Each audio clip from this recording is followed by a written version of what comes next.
Hi, Tuta. Great to have you on the show. Thank you. It's been a long time coming. It has been. Compliments of the new year. You too. Yeah. Thank you.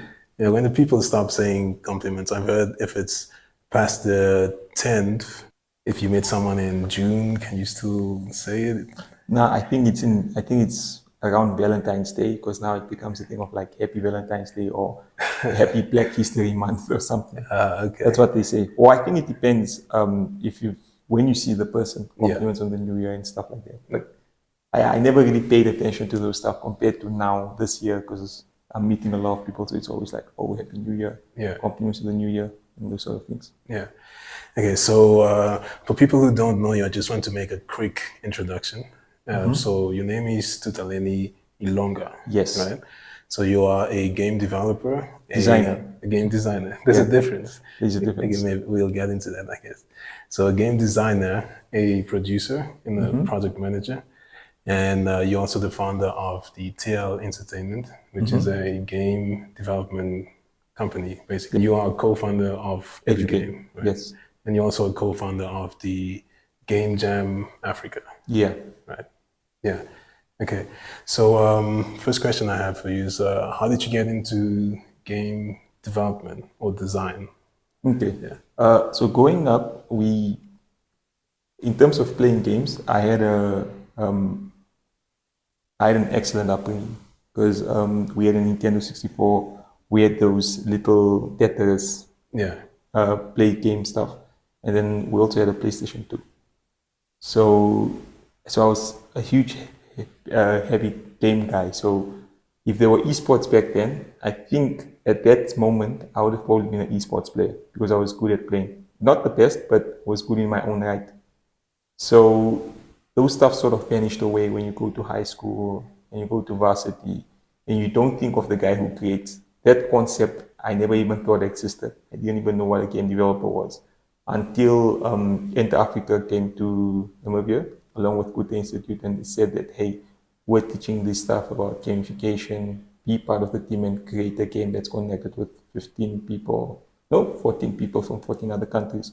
15 would be in Namibia as well. So that's how things sort of started for me. And I went into it and I was like, oh, so you can get into this. But it was also a stage in my life where I kept my options open because I wasn't happy studying what I was studying. And I was really just looking to survive.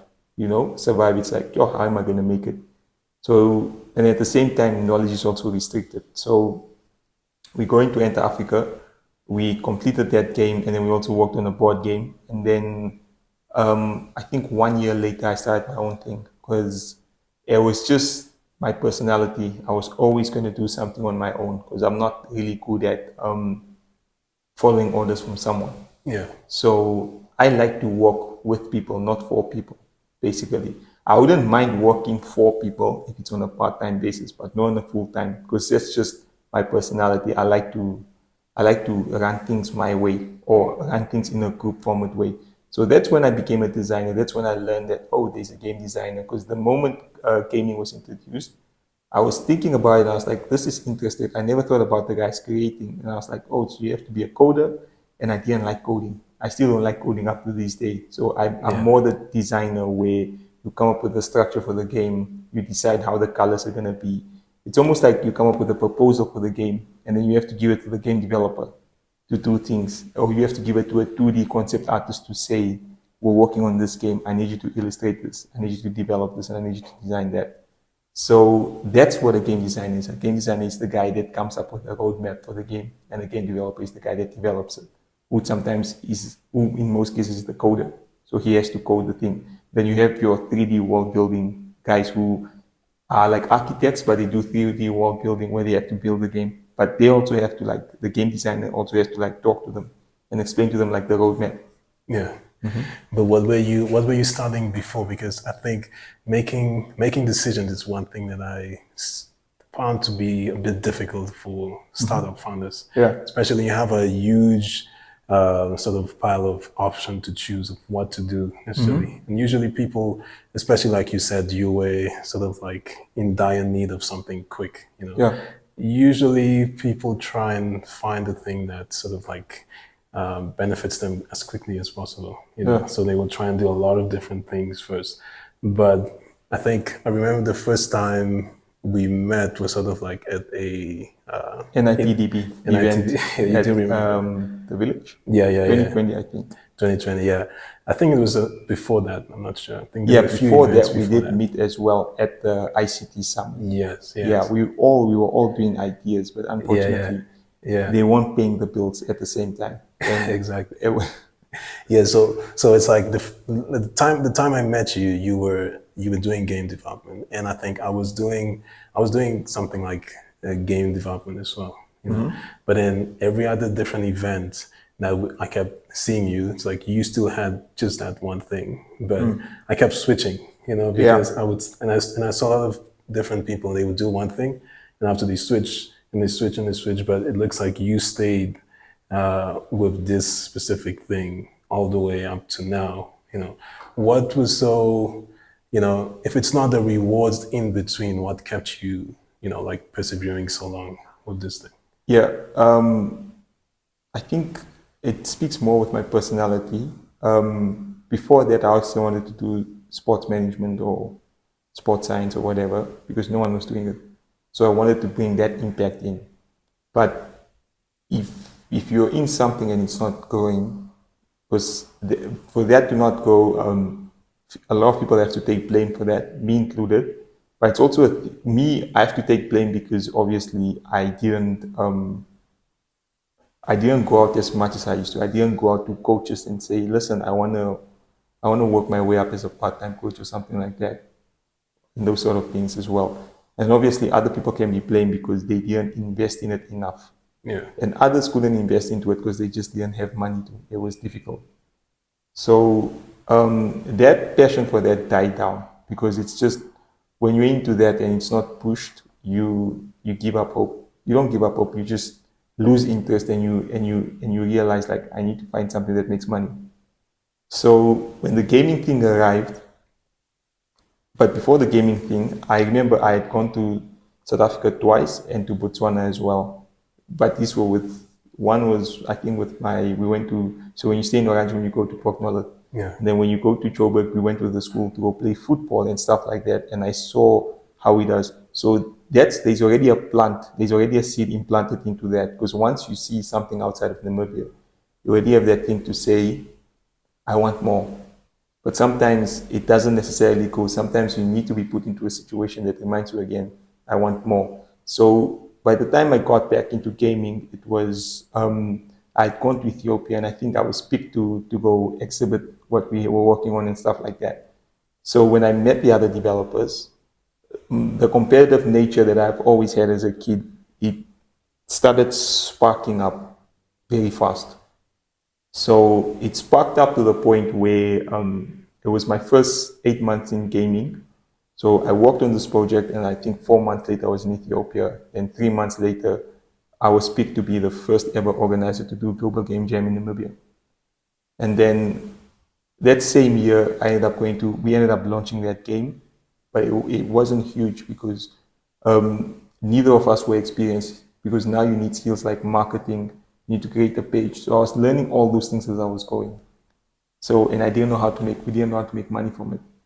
So I just stepped into gaming and then not a year later, like that same year, I think it was 2019, I ended up being picked to organize, and this was from Global Game Jam. Because what I realized like, let me use LinkedIn, because LinkedIn, if you really pay close to it, it's almost like self-advertisement, you know? So from a diplomatic perspective, it's like you're advertising yourself. From a street perspective, it's like you're prostituting yourself to the world. That's it. Yeah. Funny analogy, but yeah. So, because that's what someone taught me. And I was like, okay. So I would put in LinkedIn and Veronica from South Africa, who we would co-found Game Jam Africa, would contact me and say, listen, there's this thing called Game Jam Plus Brazil. It's 2 years old. You want to maybe be the regional organizer of Namibia? I said, yeah, what do I have to lose? I'm already in gaming and I'm making these strides. But mind you, I'm not making any money. So I'm building up my portfolio. And it's at a risky time because you're at that age where you have to start making money. You're not a child anymore. If it was I wish I was doing it the first and second year of after leaving high school, because if I was there now, if I was doing it back then, I would be huge right now. But it started there, and then I ended up going to Brazil. We worked on a few games with Pehani, who's right now in the States, and who we're keeping in touch with because we have big plans for him in terms of edu game. But we did that. We ended up going to Brazil, and that was just I couldn't believe I was in Brazil for the award ceremony and stuff, and meeting different developers there. It was very life changing because when I would think of Brazil, I would think of like when we were kids, we would tell each other, when we're gonna go to Brazil, that's where we're gonna spend our honeymoon. But I couldn't believe I was there, So it was like that just inspired me more to start thinking and doing stuff. That's why I would meet different game developers that would school me and say, listen, you can't do everything on yourself. You can't code, you can't design, you can't be doing everything. You need a team. So I always kept it in mind. I needed a team. So that's when I started to create my team. And everything was going well because we were in Brazil. I ended up appearing on BBC, which was scary because what I would say in that interview, I would do a few years later. I would talk about things like we need to grow it in Namibia and stuff. Now here we are, we're going with EduGame. And then companies started wanting to work with us. Everything was going well because companies started paying attention. I was like, yeah, this is going. COVID happens. Yeah. Everything shuts down. Oh, so it started there. Yeah. Yeah. There's a few, I think, checkpoints in your journey that I sort of like want to get a bit of insight on. Mm-hmm. It's like, obviously, when you're starting first, it's difficult because, especially with gaming, I think the difficult part would be the learning curve. How difficult do you think it is for someone new? For me, it was very difficult because you have two sorts of developers in Namibia. You have your hidden developers or creators when it comes to gaming, and you have your scene guys. And I was the guy that was out seen. But the thing is that I was out seen because I made myself, I don't want to say I made myself hot. I made myself out there. I pushed out there, but then I also marketed myself out on LinkedIn. I just didn't create stuff. Then I was stuck in a room because that's what most people do. They create their stuff and they're stuck in their room. And that's mainly because because back then there was that mythology of like, how are you going to make money from gaming? Because the money procedure is just, you're going to put it on Google Play and Apple, App Store. So it was that. So it was super difficult because some of my own family members, like my mom and my little brother, were indirectly funding that. So it was not an easy perspective. But at the same time, I also had like some side gigs that I used to do on things that have nothing to do with gaming, just to bring in the money. But COVID happened and it shut down everything. And I think it became even more hard, But I think, if I think of it now, that was the real test for me because it now became a thing of like, was this guy a one-hit season wonder or is he the real deal? Real deal in terms of like, can he continue the momentum? So when COVID happened, I remember I taught myself a bit of coding. I started teaching myself more game design and I started teaching myself more marketing and things. And what we ended up doing was, let's do a workshop online. So that's when we would train the African game developers. Things started properly and say, we're going to train people online how to do different games. And I remember it was me, Ronica, Chubo, and Moaba. We just trained each other. We would just train people. We would use Skype and we would try and train people how to do things. But it was rough because no money was coming in. So it's still a thing of like, is this financially profitable going forward? So it was very hard because it's hard because it's not like a sector like architecture or even teaching at the time. Now teaching, you won't get a job. It's not like teaching back then where it's like you can get a job like this. You can get opportunities. There you have to like create the opportunities for people and for yourself. So that's when I started to figure out how things work and how we should move it forward. But it was extremely difficult. I wouldn't recommend anyone to get into this field. Like back then, I wouldn't recommend. Now it looks it looks much better because we're really bringing a lot of awareness to it where people can't really ignore it. But back then, I would not advise anyone to like do it. To go into. Yeah, because it's a miracle that we're here today. Really? Yeah, but I think obviously because like in Namibia, there's never really been a gaming developer, like a career or something like that. So you guys being like the pioneers, it would be difficult because the path has not been sort of outlined for you. So you're basically just thrown in the deep end, trying things out, right? But now, I mean, that you have perspective, I think you can sort of like outline a strategy for, let's say, like someone that wants to start. If it's something someone thinks it's like the direction they want to take, right? Yeah. So like obviously the learning curve, like you say, you need to know how to create games, and that's a game developer, right? That's probably the first step that one would need to be in to be like a game Game designer, developer, right? 3D, 2D concept artist. Yeah, it's a lot of work. Yeah, and then after that phase, let's say you created your game, right? And now you want to sort of market it. Basically, how would you take a finished game to something that can be profitable in Namibia? Namibia, how would you take a finished game and Maybe make profit out of make it. it profitable? Yeah. Right now, like, I'm going to answer this in two ways.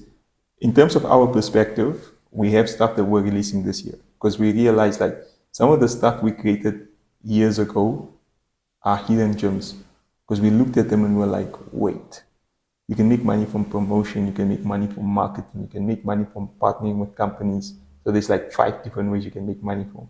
So we're going to take that and we're going to make money from it. And then at the same time, we also like, now to answer your question, the answers are always in Hollywood and in America. So in Hollywood, for example, when Men of Steel came out 2013, it made 90 million from promotion. And I think there was an article that said that the movie isn't out yet, but the studio made its money back. From promotion, that means Selling toys, okay. the art illustrations. Like for example, if you have characters in a game that, I'm not talking about AI or stuff that you used from Unity as PSS because you can get sued for that. If you have your own illustrations that someone illustrated for you that are game characters, you can host an art exhibition while your game is coming up. Okay. So, and then you can make money from t-shirts as well, merchandise. And if you have a 3D printer, or if you can partner with a company that can give you a 3D printer, you can print out your toys, you can print out your car keys. People are going to support that. But at the same time, you also have to really market it well as well for people to see. So you need a marketing budget. To sum it up, you need a marketing budget for people to like notice you as well. So if you have a finished product, I would say, my personal opinion, your money comes from, look at it in a music perspective. A musician doesn't make money from CDs anymore. He makes money from shows and gigs and those sort of, and promotion and other stuff. So you're a brand. It's the same thing with gaming. Your money is not going to come from the game when you put it on App Store and Play Store and whatever. Because how many hardcore gamers in Namibia do we have that are going to like really check it out? People will check it out, but once you push it. But even when you push it, you need a big marketing. Yeah. And people always say Namibia is small, and I'm like, yeah, Namibia is small, but it becomes really huge if you're trying to push a market. Because if Namibia is as small as what we say it is, why aren't most of our musicians flourishing? Because it's small, right? Everyone should know everyone, and everyone should be able to like pay $120 to buy someone's CD. So your money as a game developer, the most money really comes from promotion and marketing, because that's where you're going to make money. And because if you have a shirt and it has your character logos on and there's a QR scan, you have interest now from people. They're like, okay, I want to check this out. So from what I've picked up, the money comes more from marketing or promotion, unless you're doing a corporate game. Then there's a lot of money, because there's upfront money coming from the corporate to say, we're going to pay you to do this game for us. Right? Because now that we're in that topic, board games have a lot more money because it's physical. Because Namibia isn't, despite us having a lot of phones and stuff, the ordinary Namibian doesn't know what Discord and Slack is, or Twitch. Yeah. So, but if they see a board game, it's physical, they can touch it. So, if you're creating a game for PC, mobile, or whatever, your best bet money, especially from Namibia, it's gonna come from other things like promotion, advertising, and those kinds of things. It's not really gonna come from the app being there, because you have to understand you're an independent studio. You're not everything that you're doing, you're funding yourself. You're not under a studio that's hiring you. So you need, so yeah, that's the best way I can sum it up. So because that's why I ended up creating a team, because I realized like for this to work, you need a proper team and you need a product out there. But then there are other ways that you can make money from, which is what we're pushing out this year more, this year, next year. So we should have, but I think this year we should have some stuff out on the market. Yeah, that's the great thing. Like these days, it's like with anything you do, it's like if your marketing is not good, it's very difficult. Yeah. Like now, what you said, I think, obviously, making promotions. If you're a new beginner and like, let's say you just graduated from high school or something, that's a bit far fetched. I mean, and but if you, I think the corporate thing and the board games, those make a bit of Sense. those are a bit realistic. Yeah. You know, depending on how much money you have, obviously. And also how many people are like gonna fund the board game, because Yeah. you have to understand as well, it also depends which side of the coin you come from in terms of like family. If you come from a really wealthy family, then you can go to your parents and you can like come up with a nice proposal and they'll fund it because there is a proposal and stuff like that, and they have the money and the networks to make that happen for you. However, if you come from a unsustainable family or a family working towards sustainability, because there's also families that are in sustainability but not too close from unsustainability, meaning like the sustainability factor is a thing where it's like there's this mindset where we put you in a good school. If you fail or if you don't go to varsity and you don't make out your opportunities, we're disowning you. And that person immediately falls into unemployment because there's still that mindset in Namibia where you don't make it past grade 12, or if you don't have a degree, you're not smart. So, and jobs also don't hire that. So normally people that come from these families, they're at a high risk for getting into gaming. And the reason for that is because you also have people at home that need to be fed. You need to feed things at home. So how are you going to push your gaming idea? How are you going to like make money to sustain your gaming idea and to sustain yourself? Yeah. And that's where a lot of startups as well, they end up, I don't want to say waste their money. Some of them aren't trained in terms of like how to sustain money, how to keep money, how to use money. Because the moment they win 50,000, 100,000, black tax comes. You won 100,000, you won 50,000, new couch in the house. Before you got it, it's Yeah, so and then it's gone. And then at the same time, they also want to show people that I have money. And I'm like, because I always say this is that you can get anything in life, but you can't sustain it. Because when you put a child in school, the school fees isn't really the problem. The problem starts sports activities, textbooks, maintenance. Yes, like a car. Basically. So, and that's where if you look, some of the startup problems are also the problems we have in gaming. Is that's why in edu game is like when we are introducing people to gaming, we want to make sure there is a clear outline. That's why we're only working with kids at the moment. This year we're going to have bootstrap programs where we're working with adults, but because we're going to work with adults and we're going to come up with an idea of having a 2-week internship program, but not anymore with the startup, but more with the corporate. Yeah. Because corporates are willing to more say, oh, 2-week internship program, that's perfect. Because for 2 weeks, we'll be able to see what skills does a person learn. If the person is really impressed, then corporates can come up with ideas like 6 months, 3 months, so that you know what you're signing into, almost like a trial phase. But the person it's almost like a paid internship. So the reason why it works with kids now and not people our age is because people our age have other responsibilities. Kids don't have their responsibilities because kids, the parent is funding it, and with the parent, the kid is getting a lot more. They're getting education on gaming to the point where when they come to high school, to answer your question, when they're done with high school, they know how the gaming market works. They've already worked on a product during high school and they already have a portfolio. So meaning they can go to any corporate and say, this is the game that I'm working on. This is how it looks. This is my portfolio. I've done this for years, and this is now how I execute. So for them, it makes a lot more easier. But for people that are our age, it doesn't make sense now. I'm not saying people shouldn't pursue their careers and stuff like that.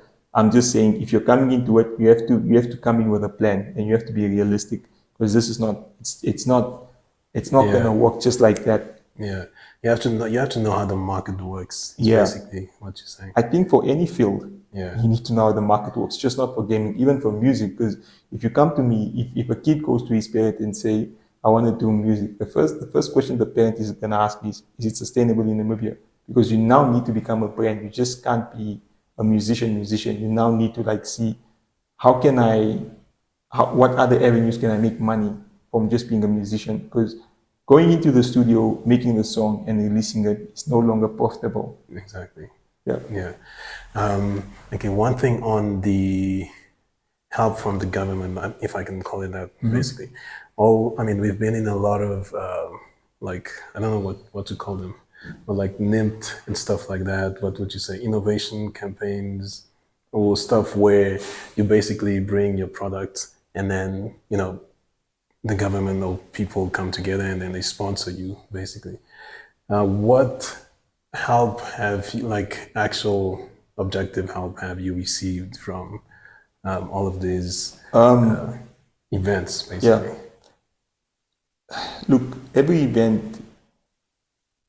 I think every event helped. Okay, so let me put it this way. Every event, just not me or anyone exhibits to, helps. But it helps in the sense that if you go to an event and you exhibit it, you need to create a portfolio to say, this is my exhibition event, this is where I exhibited. So that if you're applying for something bigger, you can say, I have experience in exhibiting. I know what tune I need to sing for people to really be interested in. And that's what we teach with the kids as well. So with the kids, we make them do exhibitions last year because they have to create a portfolio soon to say, I have a exhibition, this portfolio, and also have a tutoring thing. Because people come 10 minutes and we give them an opportunity to teach someone in 10 minutes and they can say they have that. But going back to your question, the help that I got, I would say the institutes that have invited me to exhibit, they helped. Obviously, CEP was one of the biggest ones for me. Shout out to Chantal Tololo and Tim and Disney, because that would teach me the business side. Just not business for gaming, but just any business. How to finance business, because this knowledge was not accessible to me. So I had to use that business that was taught to me, and also what I see around me, like movies and music. Like, how do these guys really make their money, music and movies, and how can I apply that for gaming? But at the same time, also the guys that the networks I've made a part that are into the game development field, they would also give me advice on how you can make money and how your brand can grow. Because with them, they're already like, once it's out, you have our support here. We'll push it as much as we can possible so that you can have this demographic. But the biggest support, I would say, it came from CEP. And then obviously when we were starting EduGame, I will say that the village was also a big support, because they really helped us launch it, and they gave us a nice price to start there, because because obviously parents need a reason to trust you with their kids. So if you're just starting now, they're gonna be a bit like, nope. By the village, you mean like the center? Yeah, the center that we were using, and then obviously that helped us. That helped us move to NAST, because a year later, MTC would end up endorsing us for the EduGame stuff, and NAST as well. Who together now we are we'll be working together to maybe create something around gaming, a curriculum as well. So I would say the CEP, the CEP really helped. CEP and Startup Namibia, that really helped, because that teaches you really financial literacy. It has a bit of financial literacy input, which is something I think needs to be introduced at schools, because a lot of people coming from public schools, especially, they don't know what financial literacy is, and at home they're not taught that by their parents, because what the parents do is that some of them still have this mindset of like, when holiday comes, you go to the north and you look after the farm. I put you out in the wild, and then, but that mindset sort of has to change to say, when holiday comes, what job can I get my child to do, instead of just going to the farm and looking after the sheep. No disrespect to culture, but I feel like some of those tactics are why people still don't know how to make money, because people always say that all Namibians know what to do is just drink, party, and all of that. And I'm like, but that's what they're exposed to. You know, if you can expose them to different opportunities, to different things, they'll learn fast, which is what we're doing with EduGame, exposing kids to different things, because coding is just 10% in gaming. So with these kids, they are almost learning all the skills that would make you a proper developer, which means like you have all the skills from coding to illustration to marketing to exhibiting to pitching as well, so that they don't go through what we went through. So some of the CEP stuff was the most crucial for me as well, because that's what would obviously bring me where I am today. And also, I'll also add one thing: high school activities are very, very important. Because if you're in high school and you leave high school and you didn't do any activities, whether it's debating, sports, or or science fair, you're gonna struggle, especially if you don't come from a good household.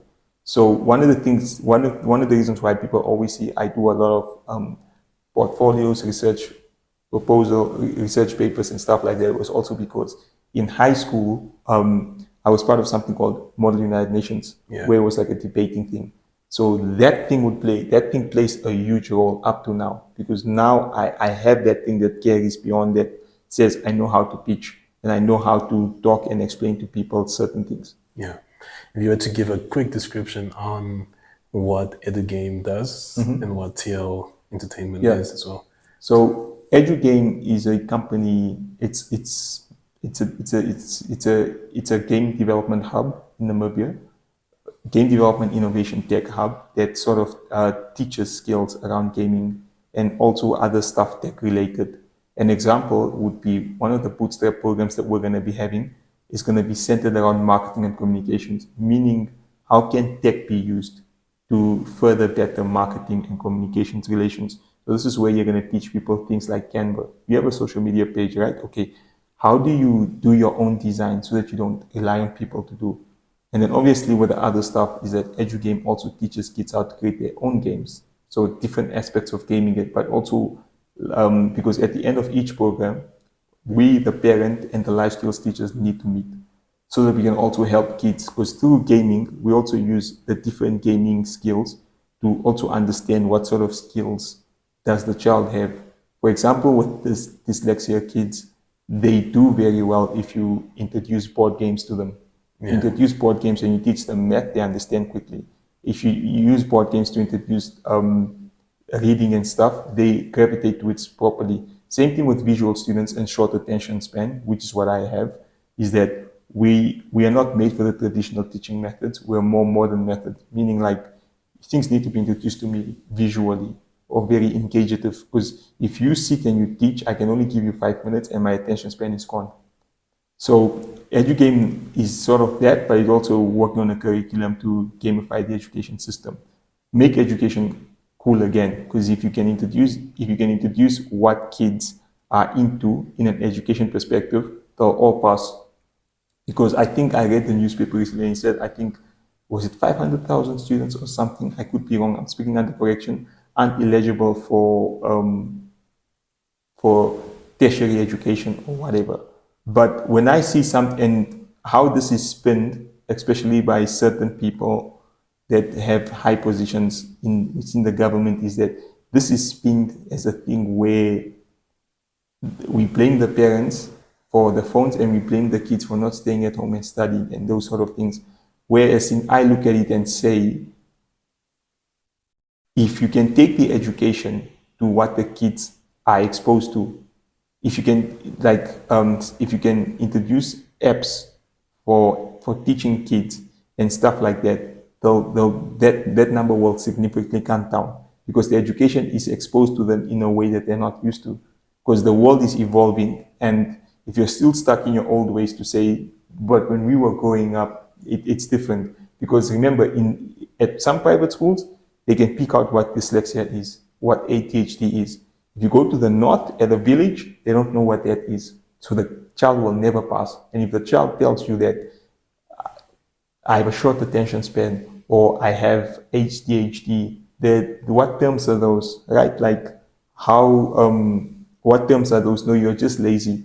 You don't spend time reading books. Someone can't read books 24/7. Everyone is different. Some people are very visual and some people need different teaching methods. So what EduGame does is that we're trying to solve all these issues and at the same time also work together with NAS to create like a curriculum that would focus more around gaming and those sort of things. TL Entertainment, that's a studio. It creates games and it has partnerships with Digital Valley Portugal, which is how to build an ecosystem around gaming in Namibia and Africa as well. But at the same time, it also acts as help to EduGame in terms of licensing, because EduGame was Vision Media and TL Entertainment, and I think Surfire, which is the Mono, and Veronica Architecture, that came together to create EduGame. So it's four companies that came together to create EduGame, because all these companies, they bring different skills. Because the Mono brings the clinical psychology element, because that's how we communicate with parents and kids. And obviously I bring the game development, game design background with Jubo as well. And this is where Vogan brings in the 2D, 3D modeling stuff. So it's like a group of people. Yeah, we came together and we created this. We're really four, but then I had people that were already working on games that we also bring in like on a contract based to just come in and say, I need help with the coding or I need help with the drawings. That's where Daniela comes in. I need help with the drawings and stuff like that. So that's what TL Entertainment is. An African Game Jam is sort of like a part of TL Entertainment as well, in terms of like coming up with these game jams to help people go in gaming. So all these companies are trying to create a sustainable environment around gaming. That's why the target was kids and not adults.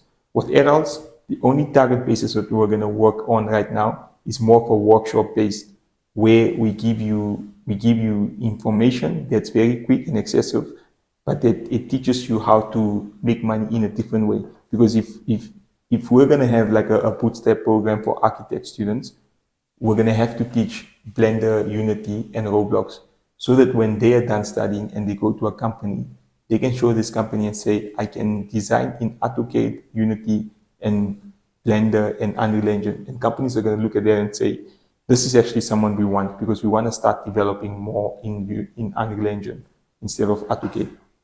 Yeah, that's interesting. I mean, especially because I've been writing a book for like I think 3 years. It has been sort of like a passion project of mine. Yeah. Right? And basically the premise is that it focuses on the pursuit of your goal, basically, or like a creation process that people do. So the interesting part for me was sort of like trying to find patterns among different people that have, like people trying to create stuff from scratch. Yeah. And it's like the funny thing, or like the fascinating thing I kept seeing is almost like if you were to walk into a room and if you were to walk into a room that like prioritized on a specific skill, it's like the people that would be perceived to be sort of like the brightest at that skill, it's not necessarily the actual people that are bright at that thing. Yeah. But it's the people that can actually sort of like the loud ones, people perceive like the ones that can articulate and sort of like sell them this skill, in the good way, to be sort of like the brightest. And it's like, even if you look at the market, you could have like a very, very good product, but you could also be watching like products that are like very, very basic in comparison to yours, but they get most of the attention, simply because of the way they market themselves. So I think this marketing theme keeps like coming back and back and back. Even like a quick analogy is like, when we were kids, usually of my brothers and friends, like everybody knew who Bruce Lee was, right? So you would know, this is this very, very kung fu apt guy that can fight anyone, right? So we would have arguments where we're like, no, if you put anybody in the entire world with this guy, he would beat them most of the time. And it's obviously not true, but it's because that he was advertised to be this great kung fu guy, you know. And even when we're making comparisons, we're comparing them with people we've seen on screen. So basically, everyone else that hasn't got that platform is basically invisible, right? So it's like I look at it from like in the country perspective. It's like courses and careers that we're exposed to. People think those are the only careers out there and stuff like. Yeah, that's why like if you really know the actual struggle, you know, people like you guys. I think it's best to congratulate you and actually like point out, you know, trying to take something that was obscure and actually make it public so that people know, okay, this is actually a career that you know, it's possible to be selected. Yeah, so I think if there's like a congratulation to be given to you guys, that would be perfectly in order. Yeah, no, thank you. Yeah. Do you have any conclusion that you'd like to give? Let's say now you go. I usually ask this question, like if you look at someone that sort of is trying to follow you, but someone that's in high school maybe, and then wants to do gaming as a career, you know, what would you tell that person? Obviously, not obviously with the knowledge that you have now, like a positive message. Like, what would you tell them? I mean, I think what I would tell them is the first thing is that before they pursue a career in gaming or any career, they need to know who they are. So they need to know who they are, and they need to be honest with where they're coming from, because that will help them where they want to go. It's something I wished I had, because if I had that, I think it would have helped a lot more. So that's the first thing I'll tell them. The second thing I'll tell them is, I think you should, when people go and do stuff they're not supposed to, you should rather focus that on your craft. Because if you focus that on your craft and you start developing or working on something, it will pay off. Because at this stage right now, that also depends which households you come from. If you're still in high school, you're still more, depending where you are, you're still more in the safe thing, where you can really pursue these things. Yeah. So once you're there, it's advisable for me to try different careers.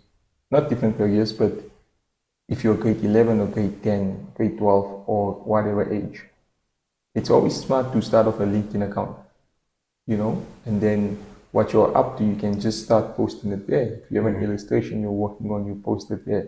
Your social media as well, turn it into a brand, because obviously when people see Nathan, they're like, oh, that's the guy that does the podcast and stuff, right? So you're known as something. When it's me, it's like, it's just gaming. Oh, it's gaming. When it's Vogan, it's vision media drafting, or I don't know, sometimes educate. But now it's mainly educate because it's taking up all the attention. So create something that you're going to be known by, because if you start now, especially if you're young, if you start teaching yourself stuff like, if your parents can, obviously, they could always enroll you in educate. On our end, we're also trying to get corporates to fund underprivileged people to also take part in educame, so we can have a program for them as well, so that they can be provided with the opportunities, so that they can like sort of flourish as well. Because one of the exciting things that we do have is that if you're a sports player, if you're smart according to school standards, you get scholarships. However, we also have people that create innovative tech stuff. So what we're doing this year, something that we're excited for, is that we're going to use some of the students we have that already created games and stuff like that, like material, and partner with corporates to see if the corporates can fund them to go to a better school. Like to say, if a child schools at academia and he pitches to investors, obviously we'll train them how to do that because it's part of the program. How do they pitch to get into a better school where they have where they have now unlimited number of opportunities? So that's something that we're trying to do, because by the time they get to varsity, we can use that traction to say again that I pitched and I won this. So now I'm going to pitch again so that I can pursue my career in varsity. I don't need to care about where I'm going to make money to go to university. So I would say put your opportunities out there. There's bursaries and stuff out there. Use LinkedIn. If you have Instagram, instead of posting, instead of just doing basic posts, do marketing, do post about, add your designs there and stuff like that, because you never know. If you're an illustrator and you draw, and someone is looking for, what do you call it? And someone is looking for a matric farewell to draw for them and their partner, they'll come to you because they're familiar with it, and you can already start making money on that way. So I would always say people like, if you're pursuing a career in gaming, start now. You have social media now. Use that as your marketing chain or your gateway. Start putting your stuff there, because this is how people get found, because they look at it and say, I know this person that does illustration or that codes, and they're here. Because it also helps on a later case if you're applying for a bursary.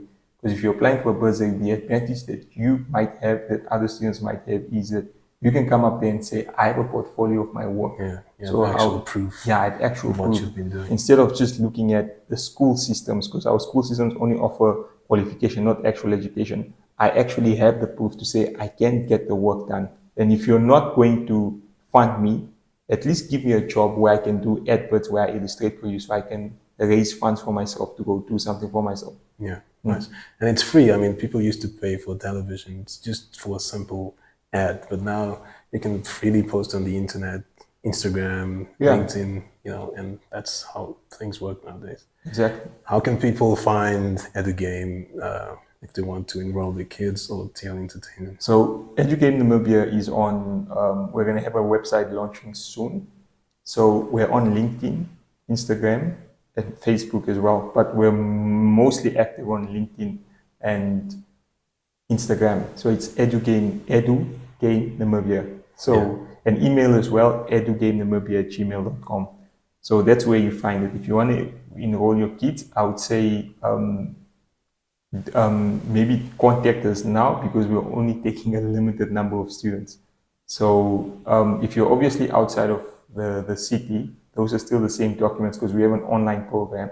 So, and we would like more Namibians to enroll, because most of our clients are from Joburg in terms of online students. Yeah. So yeah, that is what you need to sign up for us, because once you sign up and send us information, we'll be able to send you the calendar and the prices and everything that works to make things easier.